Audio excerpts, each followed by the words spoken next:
Hi, all, and welcome to the Found Artist Files, the podcast that delves into real stories that inspire, uplift, and remind you that no matter who you are, your story matters. Every journey, no matter how big or how small, is worth celebrating. Here, we'll explore the powerful narratives of everyday people, artists, creators, and dreamers just like you, sharing the struggles, triumphs, and lessons learned along the way. So keep going, keep creating, and remember, you're crafting your own unique path, one story at a time. Let's dive in. Hi, everyone, and welcome to this week's episode. This week, we have Gabe Wieder. Hi, Gabe. Hi, how's it going? Good. Thank you so much for being here. Happy to be here. Would love to start off and just learn a little bit more about who you are and what it is that you do. Absolutely. A little bit of background on me. I've lived quite a few lives. Started off my studies at Stanford studying both engineering and theater. Then I went into the entertainment industry doing set design for television shows.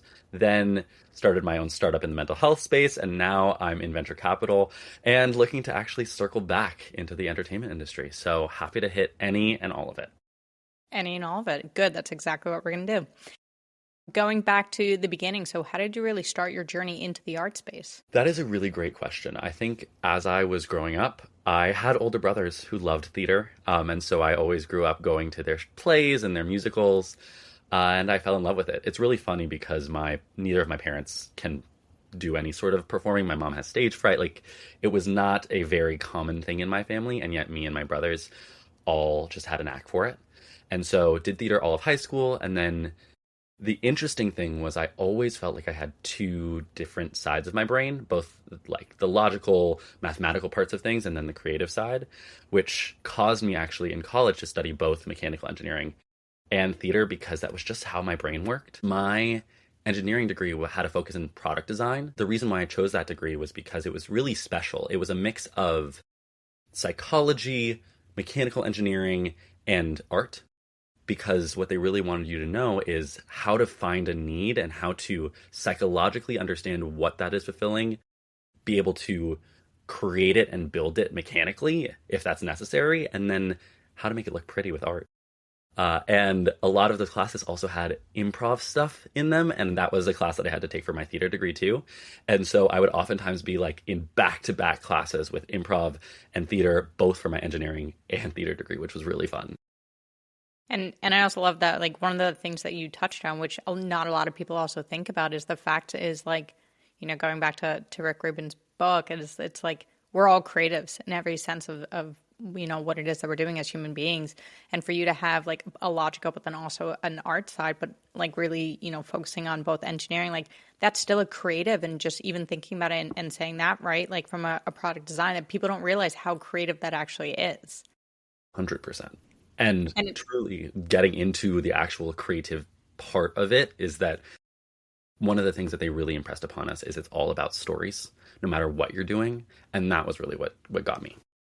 Yeah, and I think that's such a unique combination of having those two in alignment, but then also having each other be able to one off of each other, but help each other. So for you having classes that were back to back, that definitely probably helped you achieve both sides, right? Because you're thinking about it from both a logical standpoint and then also from a creativity standpoint. So how did you really find the balance between combining both of those thinkings together with creative storytelling, which both of them ultimately do? I think that the way that I found the balance was a lot of trial and error, to be honest. And that's what college is for. So that's perfect. But what I really loved about it was that I think that there are so many people that have so many good ideas. And I think I'm not special with the ideas that I have. But what I realized by having both of those worlds is that execution is a very, very special thing. People can have ideas for all sorts of things, to write a script, to do a show, to start a company, all of these things. And as amazing as the ideas are, what's special about it and what's a weeding mechanism is when it becomes real.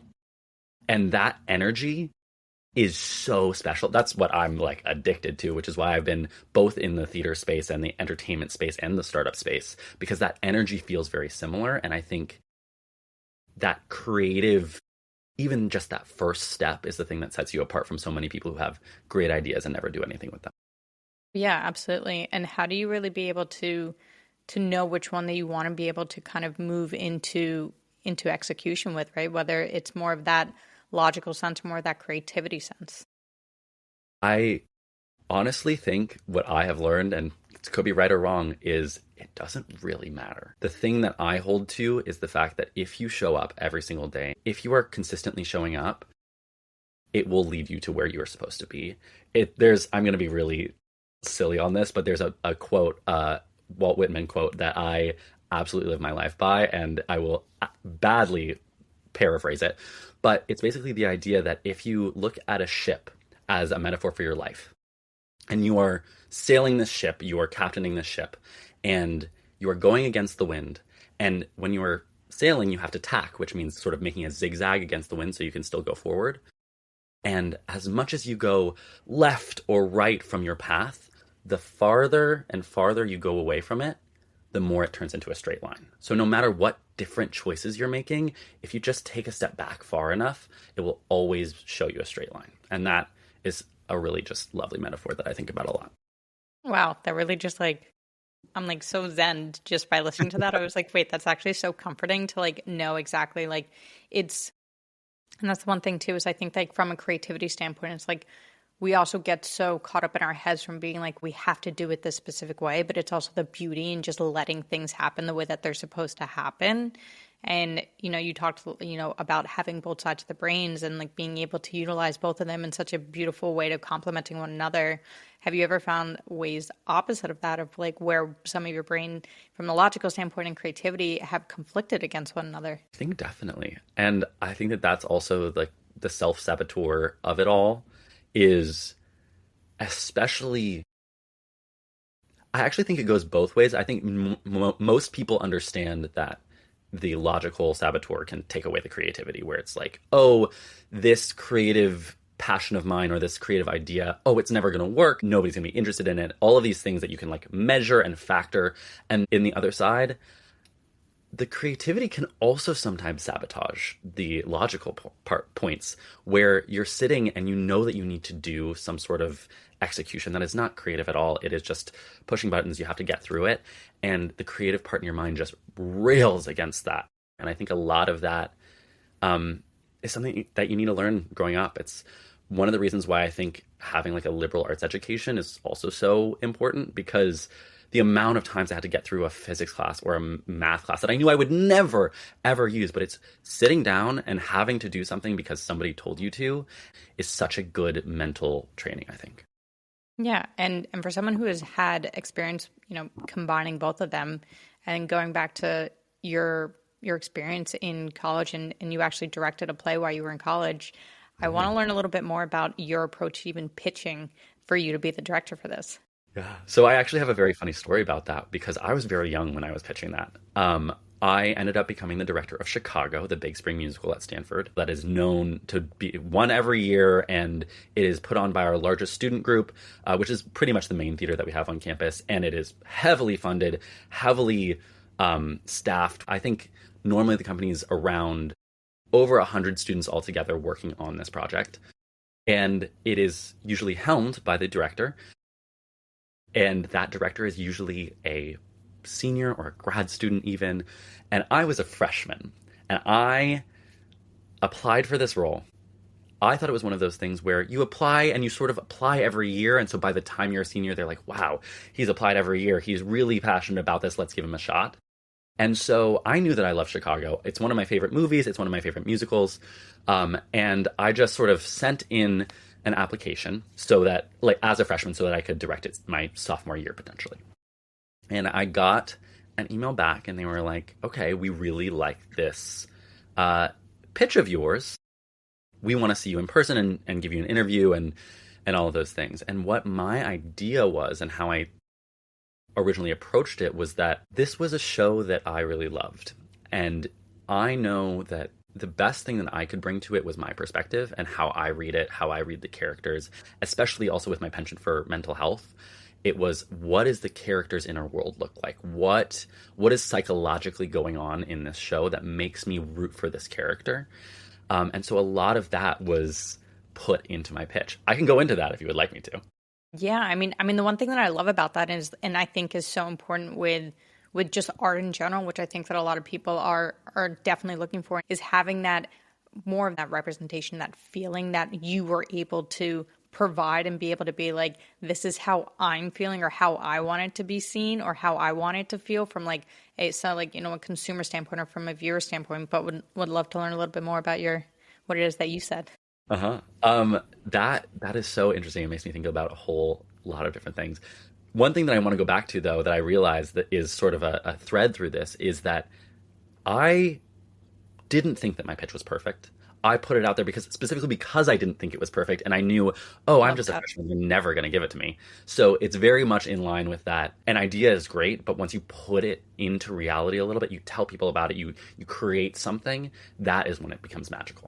And also on that, I also remember going into that interview, I was coming out of an improv class, and I will tell you, 100,000%, it affected the way that I was in the interview because I could roll with the questions so easily, and I wasn't so precious about what ideas I was coming up with in the moment. They were just pressure testing me, and it was actually just a really fun time when I reframed it that way. But to get more to your point around a vision, one of the questions that I always ask to artists and directors, because I think it's how you show up to the material, is I always wonder how, when they read, do they think of the images that are associated with it? So like if they pick up a book or a script, are they reading the words? Are they envisioning a whole landscape and things are coming into focus? I think it's so different how everybody reads and understands things, and I think it really impacts the vision that they have. And for me, I'm a very visual person, and that's something that I really loved about having sort of a pitch for Chicago, was that I was really visual, and I wanted to make sure that the visuals and the set told the story that supported the characters themselves. And that was a really, really wonderful process, because I think that all of those things in line and caring about those little details are things that a director has to do. And is something that is so appreciated even nowadays when we think about people who do that on an extreme level, like Taylor Swift. Yeah. And I mean, Taylor Swift is like literally the queen of doing all of it, but it's for you so early on also in yourself to have that confidence and be able to offer something that does have that profound effect.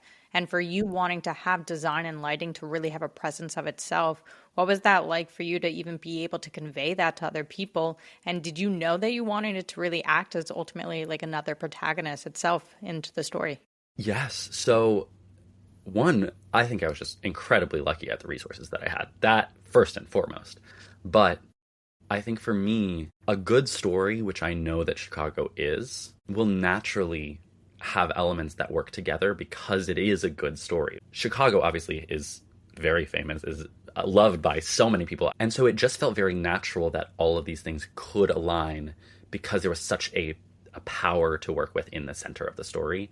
And I don't think it was confidence for me that allowed me to do that. It was vision. And so what I was bringing into the show was that when I read the script of Chicago, when I first saw Chicago, I fell in love with Roxy, even though obviously you're supposed to fall in love with Roxy, but she's not a perfect character by any means. And one of the things that I wanted to do was think about her psychologically. And what was very interesting was I started to do a lot of research around Chicago. People did not like Chicago when it first came out. It is the revival that we know and love. And so in the original version of it, it actually had crazy costumes, beautiful sets, all of these things that now are pared down into like the black costumes that we know and love and the little cabaret chairs. But originally, it was supposed to be an onslaught to your senses. And Fosse, originally, when he was doing it, there's a quote from him that he used to sit at the back of the theater, and as people would walk out of the theater during the middle of numbers or things like that, he'd say, "We got him," because it was a scathing review of the US and politics at the time.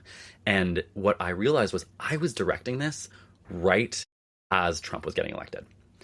And it was such a big just reference that I couldn't ignore.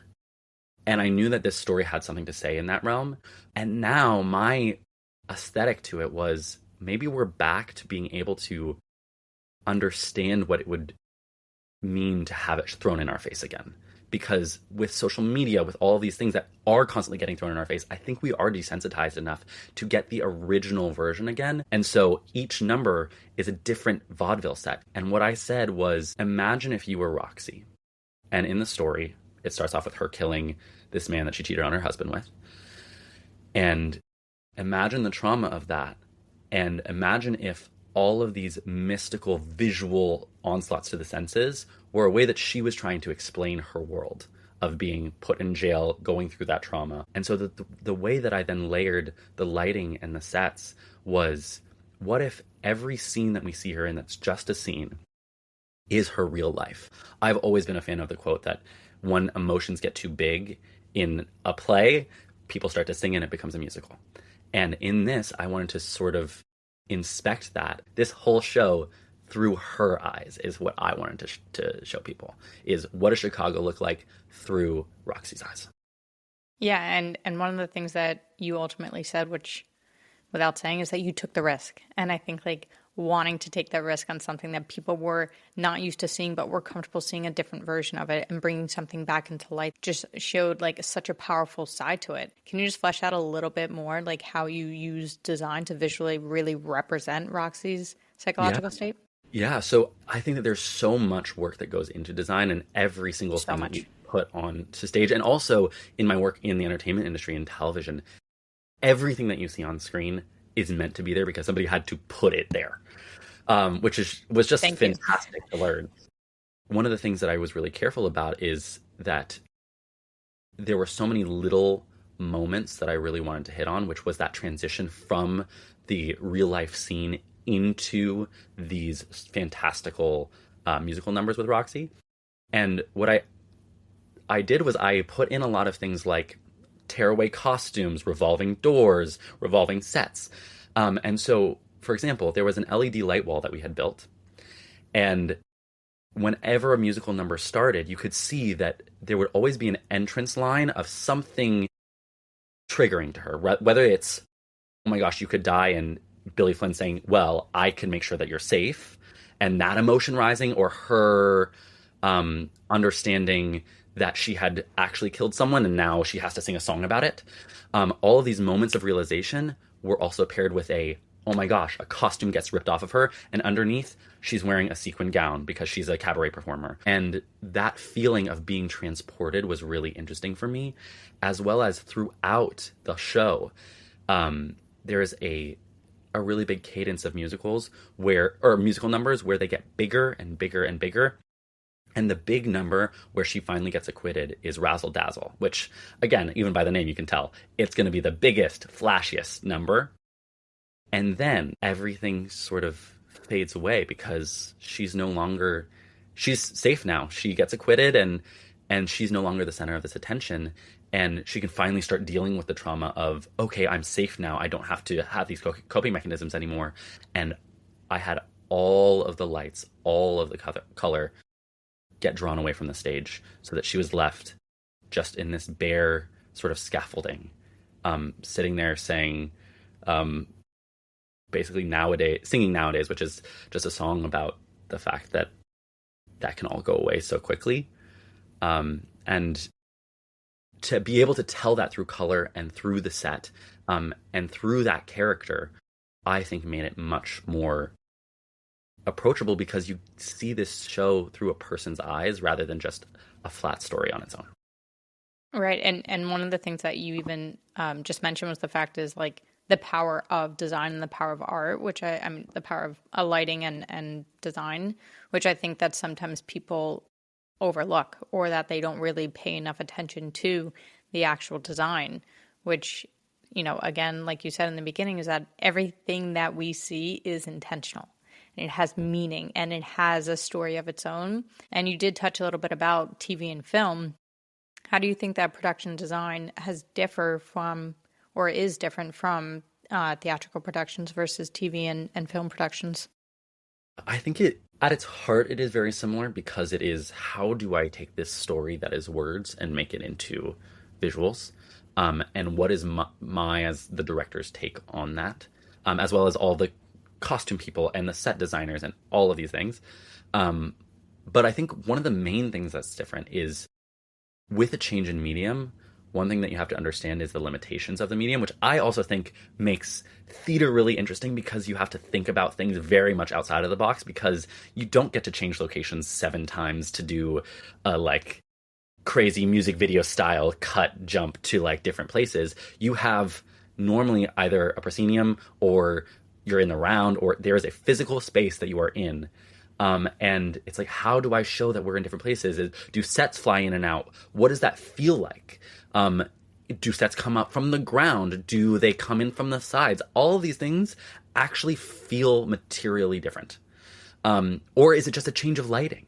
Is it, because you can do small things, but they all matter. Even, I will say, even the choice of not doing any color or set or things like that is a choice that will affect how the story is told.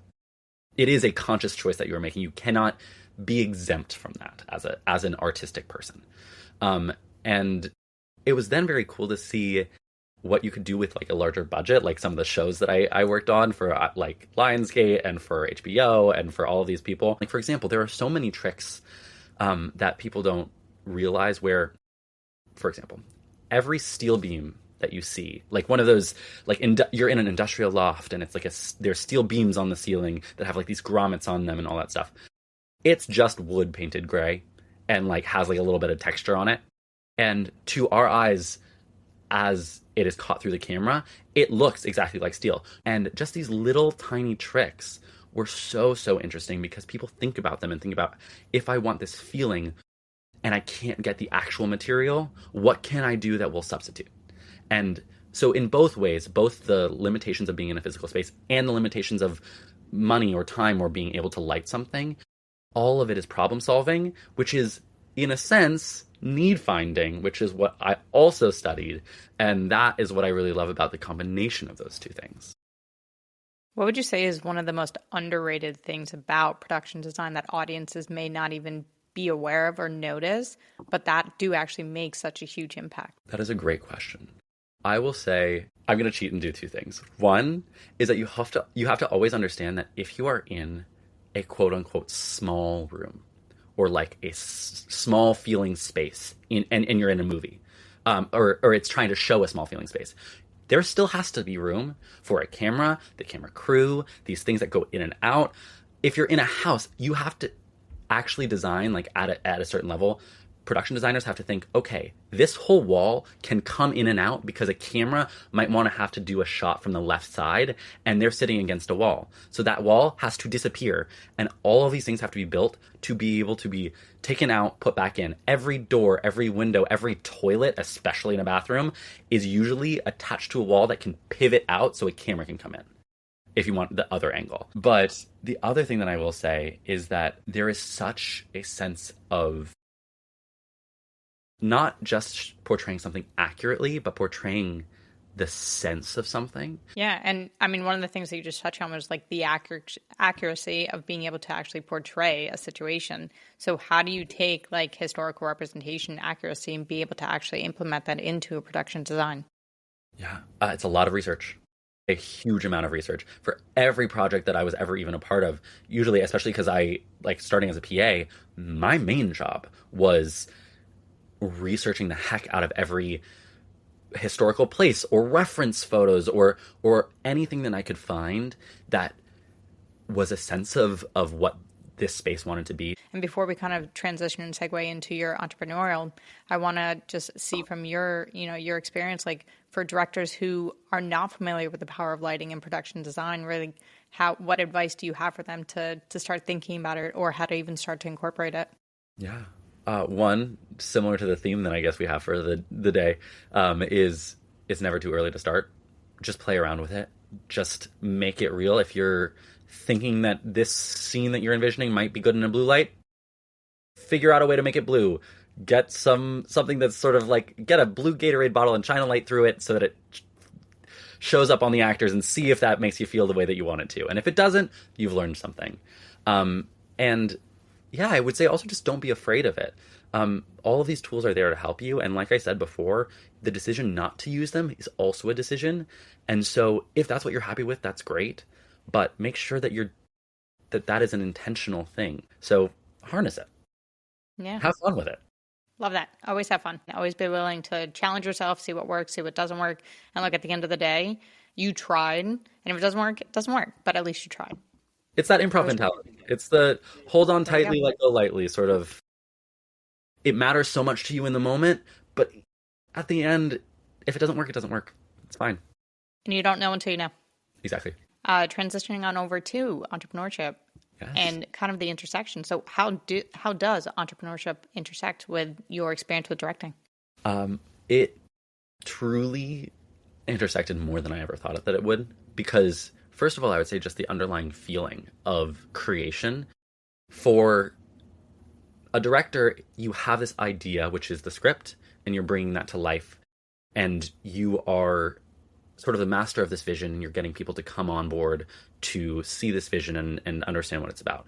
That's the same thing you're doing as an entrepreneur, is you have this idea for a business or a service or a product, and you are trying to pitch it, to visualize it, to do all these things so that you can convince other amazing, creative, and effective people to follow you in that vision and execute it.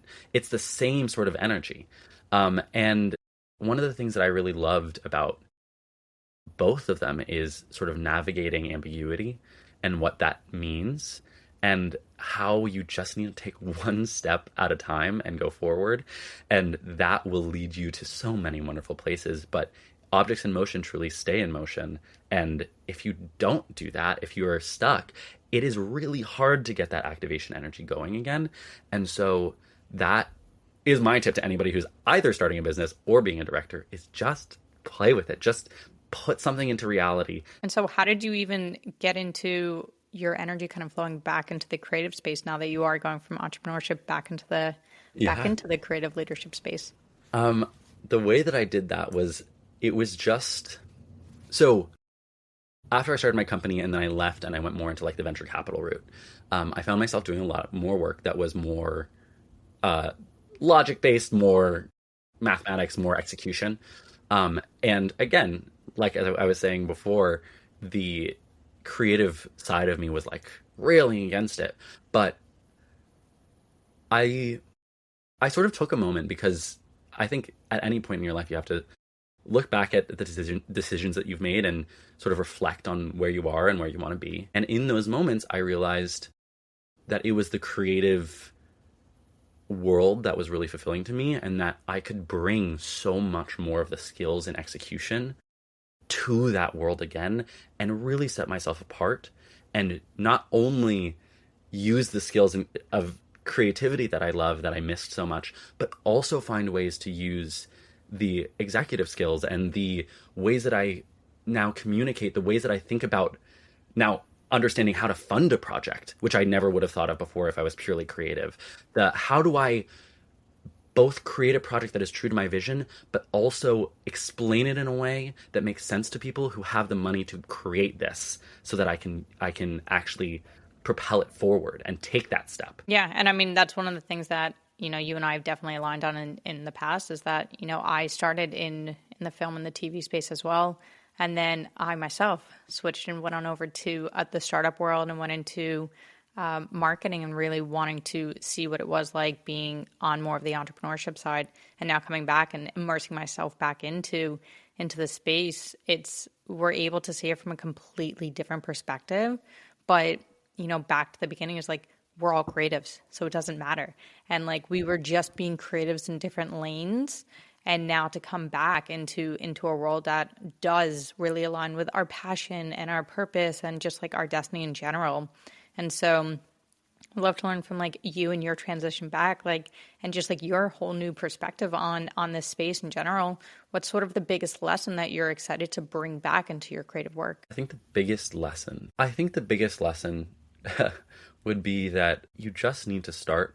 And again, that's the theme of the day, but I'm going to add on to that a little bit more right now, which is that, especially getting older and being in world and having the privilege to live so many lives and be in different spaces, I think that the ability to even go back to the beginning is so special and so wonderful, because you yourself have evolved. So you're never going to actually start at ground zero. But that there is such an opportunity there to reinvent yourself and do things. And I think that's my biggest lesson, is that it takes grit to be able to do that and say, you know what? I have this whole other life that I've been building, this whole other path that I've been going down. I'm making a decision to leave that and go back to something that I was on. But also that you will always show up to something in that more evolved way. And so you will always still be making progress, even if you don't feel it. I think that if anything, some of the biggest lessons I've also learned is like my relationship with fear and with also success, right? It's like, I'm not so fearful to wanting to try and see if something works or if it doesn't work. Cause like at the end of the day, it's like, we don't know. So I want it, and especially like being an entrepreneur as well, it's like, we don't know until we know.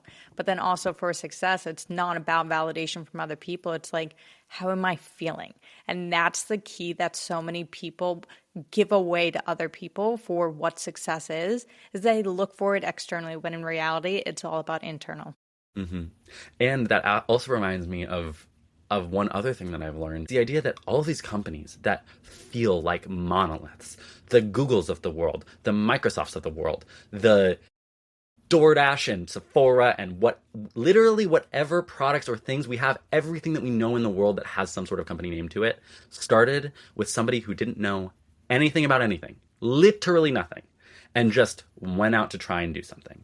And that really taught me that even as we grow, nobody knows what they're doing at all, which truly gives you more license to take those risks and say, you know, I'm going to try this thing because I don't know what I'm doing, but I also know other people don't either. So why not me? And also, it's like there already is someone else, right? There's only one of you.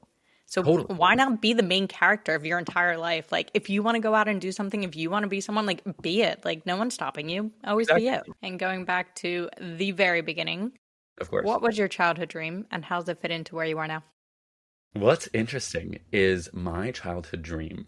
I've had a couple, but the main one that I used to say, which is just so funny, is that I used to say that I would invent something and sell it for a lot of money so that I could fund my acting and directing career. And honestly, not that far from what's happening. No, not at all. So I'm like, I still see that.